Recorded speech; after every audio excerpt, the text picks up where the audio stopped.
E aí, meus queridos alunos, tudo na paz, tudo tranquilo? Bom, finalmente aí, ó, terminando termologia, a última aula de termodinâmica, uma aula de um aprofundamento teórico. Nós vamos falar um pouquinho sobre as transformações adiabáticas, estudar uma diferença no aquecimento, a pressão constante, a volume constante. Vocês vão ver, tem umas coisinhas aqui, ó, no resumo, olha que resumão, né, de termodinâmica. Olha a primeira lei aqui, ó, calor, trabalho mais delta U, ó, o trabalho P delta V, delta U, gráfico PV. Existem algumas matemáticas aqui do ensino superior que a gente praticamente não usa, né, no ensino médio. A gente vai usar isso aqui, ó, CV, CP, tá vendo? Então vamos ver como é que é. Se prepara para a gente então finalizar a termodinâmica, tá bom? Bons estudos para nós. Pessoal, então para a gente começar, vamos imaginar um experimento.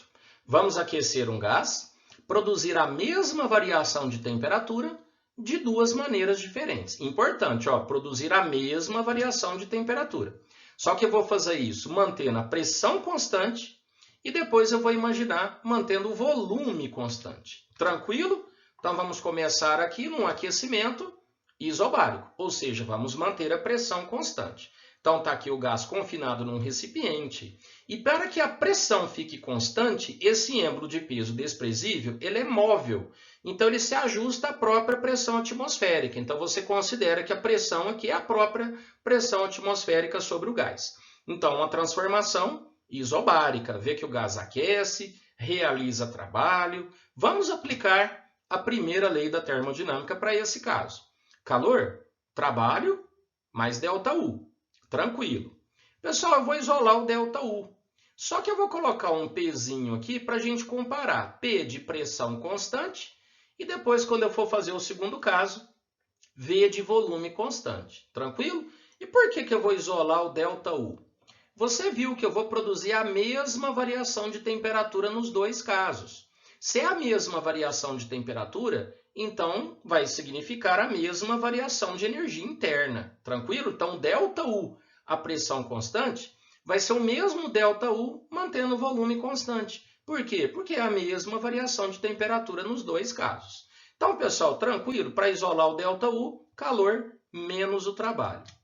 Para calcular o calor, vocês lembram que nas substâncias líquidas, sólidas, a gente tem o hábito de usar o mc∆T. Lembra a massa, o calor específico sensível e o ΔT. Já expliquei isso para vocês, né? Para gases, você pode continuar usando o mc∆θ ou ΔT, mas é mais comum usar, no lugar da massa, o número de mols, e no lugar do calor específico sensível, que usa unidade de massa, a gente usa esse C, geralmente um C maiúsculo, e esse C, o nome dele é calor específico molar, ou simplesmente calor molar. Só que a pressão constante, tá? Olha a experiência que a gente está fazendo, estamos imaginando a pressão constante. Então, legal, pessoal, quando eu quero calcular calor para um aquecimento em gases, geralmente não vem a massa dele, vem o número de mols. Então, é o N, o número de mols, o calor específico molar, a pressão constante, vezes a variação da temperatura. É uma equação bem parecida lá com a calorimetria. E o trabalho? Como que a gente acha o trabalho? P vezes ΔV. Ou seja, o trabalho é pressão constante, né? Pressão vezes a variação do volume. Gente, na equação de Clapeyron, PV não é nRT? Como a pressão é constante, então PV, ó, P ΔV é igual a NR ΔT. O N e o R são constantes, então o trabalho aqui eu posso trocar P ΔV por NR ΔT. Tranquilo? Bom, deixa isso aqui quietinho, que agora eu vou passar para o outro tipo de aquecimento. Vamos ver um aquecimento agora isométrico, ou seja, volume constante. Tá aí, estou aquecendo o gás, mas o volume não foi alterado. Vamos aplicar a primeira lei da termodinâmica. Calor, trabalho, mais ΔU. Só que como é isométrico, pessoal, não tem trabalho, né? Eu isolei aqui o ΔU, calor menos o trabalho, só que o trabalho não existe, o volume é constante, então não realiza trabalho. Então, o ΔU, a variação de energia interna a volume constante, vamos trocar a formulinha no lugar do calor, NC∆θ. Tranquilo? No lugar da massa, número de mols, mais uma vez. No lugar do Czinho lá, esse C é o calor molar. Só que A volume constante vezes ΔT. Então, pessoal, o que nós temos? Vamos comparar os dois. Veja bem. Como o aquecimento provoca a mesma variação de temperatura, a variação de energia interna a pressão constante será a mesma a volume constante. Essa é da tela anterior e essa nós acabamos de ver. Vocês estão percebendo que essas constantes aqui, ó, CP e CV, são específicas e depende da mudança de estado que nós estamos realizando. Depende de como você aquece o gás. Vai dar uma diferença. Diferente lá dos problemas que a gente fazia de calorimetria, que o calor específico sensível, o valor médio dele era o mesmo, não era um valor constante. Então vamos lá. Vamos igualar então as variações da energia interna para você descobrir uma curiosidade. O ΔU, a pressão constante, é igual a ΔU, a volume constante, porque é a mesma variação de temperatura. Hora que eu igualei essas questões, essas igualdades, veja, eu só substituí essa expressão aqui e o ΔU, a volume constante, substituí de cá. Veja que dá para cortar um punhado de coisa aqui, né? Dá para cortar o N, o número de mols, e dá para cortar a variação da temperatura, que é a mesma. Então, nós descobrimos uma curiosidade. O calor específico, a pressão constante, calor específico molar, a pressão constante, menos o calor específico, a volume constante, ele dá uma constante, justamente a constante universal dos gases perfeitos. Então, olha que legal. O calor específico molar, a pressão constante, é maior do que a volume constante. O que significa isso? É mais difícil você aquecer o gás, produzir a mesma variação de temperatura, mantendo a pressão constante, do que o volume constante, do que a volume constante. Tranquilo? Você gasta mais energia para isso, mais calor. Essa relação, pessoal, é conhecida como relação de Mayer, tá? E aí, para gases monoatômicos, esses valores já são mais ou menos tabelados. Para gases monoatômicos que são mais simples, o CP vale 5 meios de R e o CV vale 3 meios de R. Não precisa ser decorado, tá, pessoal? Isso é fornecido, né? Isso é um aprofundamento, então isso aqui é fornecido. Veja que 5 meios de R menos 3 meios de R dá R, né? O CP menos CV. Então é interessante, se eu pego o calor específico molar de um certo gás e imagino, por exemplo, que o R, vamos usar o R no sistema internacional, vamos aproveitar e aproximar para 8. Vamos imaginar que é 8. Olha, se tem um determinado gás que o CP é 10, o CV não é qualquer valor. Olha, eu tenho que 10 menos alguma coisa para dar o 8, a constante universal. Então, o CV tem que ser 2. Então, quer dizer que o CP e o CV, eles são associados, eles são amarrados, né, pelo valor R da constante de gases universais. Tranquilo? Vamos continuar nosso estudo. Vamos falar um pouquinho agora, uma comparação das transformações isotérmicas e adiabáticas. Bom, a isotérmica para vocês já é mais tranquilo, já falamos sobre ela, né? PV é igual a nRT. Se eu tenho a temperatura constante numa transformação, as únicas variáveis é P e V, então eu posso escrever que P e V, P vezes V, é igual a uma constante. Tranquilo. Na matemática, o que você faz? Quando você tem um produto de x, y igual a uma constante, você diz então que y e x são grandezas inversamente proporcionais. Lembra disso? Y é constante sobre x. E a hora de desenhar um gráfico, a gente desenha a famosa hipérbole, né? Não é uma reta, cuidado. Então, a função inversamente proporcional, ó, y em função de x, aumenta x, diminui y, e o gráfico é uma curvinha chamada de hipérbole. Repare que é o que acontece aqui na transformação isotérmica. Ó. P é igual a constante dividido por V. Então, P e V são grandezas inversamente proporcionais. O gráfico também é uma hipérbole, que você sabe que na termologia nós chamamos de isoterma. Tranquilo? E quanto mais distante estiver a isoterma, maior é a temperatura. Então, nesse segundo gráfico, nós temos aqui ó, a curva C, B e A. Se a curva A está mais distante, a temperatura da curva A, da isoterma A, é maior do que as demais. Pessoal, tranquilo, né? Fazendo a revisão aqui da transformação isotérmica. Então, PV é igual a uma constante. E a diabática? Olha só que legal. Bom, revisado a transformação isotérmica, agora vamos partir para a adiabática. Aí você vai entender por que eu quis mostrar a isotérmica primeiro. Bom, se a gente usa a primeira lei da termodinâmica, calor, trabalho mais ΔU, nós sabemos que a transformação adiabática, o calor é igual a zero, não troca calor. Se o calor é zero, trabalho é igual a menos ΔU. E agora, pessoal, existe uma demonstração matemática que essa etapa eu tenho que pular, porque usa derivada, integral, usa a matemática do ensino superior. Bom, por quê? Quando você calcula o trabalho, a fórmula pressão vezes ΔV só pode ser usada para pressão constante. Então, a matemática do ensino superior ela trabalha com essas variáveis, tanto pressão, variação do volume. O ΔU aqui a gente vai relacionar com, se for um gás monoatômico, 3 meios GNR ΔT. Enfim, a matemática do ensino superior chega nessa expressão final aqui. Então, com o tempo, a partir do momento que vocês se interessarem e aprender um pouquinho de cálculo, né, tanto a integral quanto a derivada, você pode aprender essa passagem. Mas a gente precisa saber do resultado. Até o final do ensino médio, quando isso cai em prova, que é muito pouco cobrado, né, mas quando aparece, você tem que saber apenas o resultado. Então, olha como é parecido com a isotérmica. A isotérmica não é PV igual a uma constante? A adiabática é PV elevado a gama, tem uma correçãozinha aqui, um expoente, é igual a uma constante.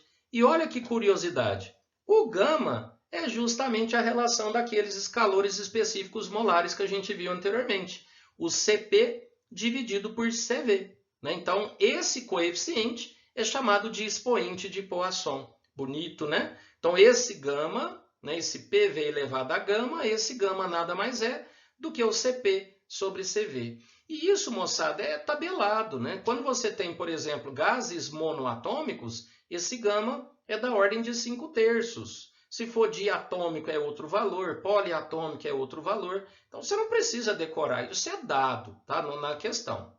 E aí, pessoal, olha o gráfico da isoterma, que são essas curvas pontilhadas, né? Aquele PV igual a uma constante.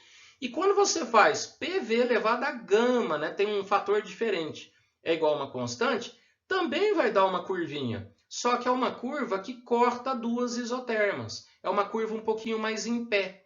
Tranquilo? Então, essa curva em linha preta, ela representa, por exemplo, uma expansão adiabática. Vamos pensar? Se é uma expansão, trabalho é positivo. Se o trabalho é positivo, a variação de energia interna é negativa. Quer dizer que a energia interna diminuiu, quer dizer que a temperatura diminuiu. Olha lá, isoterma 1 passou para isoterma 2. Tranquilo? Então, agora que vocês estão entendendo aquele diagrama de Carnot. Lembra que Carnot era assim, ó? Via numa transformação isotérmica, passava por uma adiabática e cortava duas isotermas com uma curvinha bem parecida, um pouquinho mais em pé. Depois voltava numa outra transformação isotérmica e fechava com outra adiabática. Pessoal, tranquilo. E quando você tiver, por exemplo, uma comparação do ponto 1 com o ponto 2, se não for possível usar o PVT-Povetto, né, que é comum, aquela comparação dos estados dos gases, você pode usar diretamente na transformação adiabática. Olha o que vocês estão aprendendo. P1, V1 elevado a gama é igual a P2, V2 elevado a gama. Nós vamos fazer um exemplo já já. Você vai ver como que isso foi cobrado. Tranquilo? Mas lembra, hein, pessoal? Essa expressão é somente para, então, transformações adiabáticas. Bom, vamos fazer rapidinho, então, dois exemplos para você ver como que essa parte é cobrada. Uma amostra de N mols de um gás ideal monoatômico é levada do estado de equilíbrio termodinâmico inicial, de temperatura TI, até o estado final de temperatura TF, mediante dois processos. O primeiro, o volume da amostra permanece constante e ela absorve uma quantidade de calor QV, e no segundo, a pressão da amostra permanece constante e ela absorve uma quantidade de calor QP. Usando a primeira lei da termodinâmica e a equaçãozinha aqui do ΔU, se QP for igual a 100 joules, qual é o valor de QV? Pessoal, mas foi dado aqui no exercício, ó, o CP 5 meios de R e o CV 3 meios de R, que não apareceu aqui no texto original. Com esses valores, olha como é que a gente pode resolver. QP é NC ΔT. Olha, no lugar da massa, o número de mols, no lugar do Czinho lá, o calor molar, só que a pressão constante. Bom, substituindo o Cp por 5 meios de R, eu tenho uma relação matemática e essa continha tem que dar 100. Foi o valor que ele deu, ó, QP vale 100. Bom, eu passei o 2 multiplicando, ó, 200, passei o 5 dividindo, 200 dividido por 5, dá 40, né? Então, essa continha dá 40. E o QV? Não é NCV ΔT? Só que o CV é 3 meios de R. Lembrando que esses valores foram dados e são valores para gases monoatômicos. Então, nessa substituição, também apareceu o N, o R e o ΔT. Veja que a gente pode substituir por 40. Então, vai ficar 40 vezes 3 meios, ou seja, 60 joules. O exercício está lá resolvido. Tranquilo? O que vocês acharam? Diferente, né? Vamos fazer mais um. Pessoal, o exercício 2 caiu na UNB e ele é enorme. Ele tem um texto gigante e eu coloquei só a parte final aqui que interessa para nós, senão nem ia caber tudo aqui. Mas é um exercício muito legal, ele fala sobre o ciclo de Otto, o ciclo, né, dos motores a álcool, gasolina, colocou uma figurinha, né? O ciclo é baseado em 2 transformações adiabáticas e 2 transformações aqui a volume constante. Mas vamos lá, vamos ler o texto. No gráfico V1 e V2 representam, respectivamente, os volumes mínimo e máximo da mistura da câmara de combustão. A razão V1 sobre V2, chamada de taxa de compressão, é igual a 8 para motores modernos a combustão interna. Suponha que nas transformações adiabáticas, os gases se comportam idealmente e que a pressão e o volume se relacionam pela lei de Poisson, segundo a qual PV elevado a gama é igual a uma constante. Tá vendo, pessoal? Agora você já sabe o que significa isso, né? As transformações adiabáticas, ó. Em que gama é igual a Cp sobre Cv, e Cp e Cv representam o calor molar, a pressão constante, e o calor molar a volume constante, respectivamente. Para gases ideais, ainda deu aqui a relação de Mayer, ó. Cp é igual a Cv mais R, ou Cp menos Cv igual a R, em que R é a constante universal. Bom, para a gente responder os itens, o terceiro que é o mais difícil, os demais são fáceis. Olha só o primeiro. No ciclo Otto, as transformações de B para C e de D para A, mencionadas, são realizadas a pressão constante. Olha só, olha o gráfico, ó, de B para C, volume constante. De D para A, volume constante também. E não a pressão. Então, esse item está errado. Item 2, em uma transformação adiabática, não há troca de calor com o meio. Verdade, né? Transformação adiabática. E agora o item mais difícil, para você treinar um pouquinho essa parada aqui. Com base nas informações do texto, em motores a combustão interna modernos, a razão entre as pressões internas da câmara de combustão nos pontos C e D, respectivamente PC e PD, é expressa por essa coisa doida aqui. Bom, vamos pensar. Ele quer a razão PC sobre PD. E ele fala que nos motores modernos, ele te deu um texto aqui, ó, para motores modernos, a relação V1 sobre V2, que é chamada taxa de compressão, é igual a 8. Bom, então ele está trabalhando com a transformação de C a D, a expansão adiabática. Veja que de C para D ocorre um aumento do volume. Vai do volume mínimo ao volume máximo. Essa relação de volume tem que ser igual a 8. E eu quero a relação das pressões, do ponto C e do ponto D. Como de C para D eu tenho uma transformação adiabática, é onde nós podemos aplicar, então, a lei de Poisson, que ele chamou aqui no texto, né? O PV elevado a gama no ponto C é igual a PD elevado a gama no ponto D. Olha só a novidade. Tranquilo, galera? E aí é o seguinte, veja que a pressão no ponto D de dado, ó, a pressão no ponto D e a pressão no ponto C é a relação que ele deseja. Na verdade, ele quer PC sobre PD. Então, basta eu dividir aqui, né? Ó. E eu vou pegar esse VC e passar dividindo. Então, vai ficar assim. PC sobre PD é igual a VD sobre VC. Só que fica, claro, né? VD elevado a gama dividido por VC elevado a gama. Os dois elevado a gama, coloquei um parêntese e o gama aqui de fora. E interessante, o VD dividido por VC é essa relação de volume que ele deu aqui. Isso aqui vale 8. Então, vamos substituir. Olha só o 8 que apareceu aqui. Agora, a gente só tem que trabalhar com o gama. Quem é o gama? O próprio texto te deu, CP sobre CV. E nós temos, então, outra relação matemática. Lembra da relação de Mayer? CP menos CV é igual a R. Ou CP é igual a CV mais R, do jeito que ele colocou aqui, né?